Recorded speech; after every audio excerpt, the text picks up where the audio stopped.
সবাই মিলে একতাবদ্ধ হয়ে এই অমানুষগুলোকে। এই প্রতারকের জন্যই বাংলার ক্রিকেটের আজ এই অবস্থা। এই প্রতারককে বিদায় করতে হবে। হঠাৎ কোচকে নিয়ে কেন এত খেপেছে মাহমুদুল্লাহ রিয়াদ?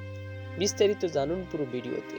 দর্শক, এবারের বিশ্বকাপে বাংলাদেশের দারুণ একটি সুযোগ ছিল, কিন্তু সেই সুযোগটা হাতছাড়া হয়ে গেছে একমাত্র কোচ হাতুরু সিংহের কারণে। কেননা বাংলাদেশ যখন সুপার 8-এ উঠল, তখন গুরু হয়ে কোচ হাতুরু বলেছিলেন যে আমাদের লক্ষ্যটা পূরণ হয়েছে, এখন সুপার 8-এ যা পাবো তা হলো বোনাস। তাহলে দেখুন, একজন গুরু হয়ে যদি এমন কথা বলে, তাহলে ছাত্ররা আর কি করবে? শিক্ষকেরই স্বপ্ন যদি ছোট থাকে, তাহলে ছাত্রদের আর কি অবস্থা হবে? আফগানিস্তানের বিপক্ষে দারুণ একটি সুযোগ ছিল বাংলাদেশের সেমিফাইনালে যাওয়ার, কিন্তু সেই সুযোগটাও হাতছাড়া হয়ে গেছে এই হাতুরু সিংহের কারণে।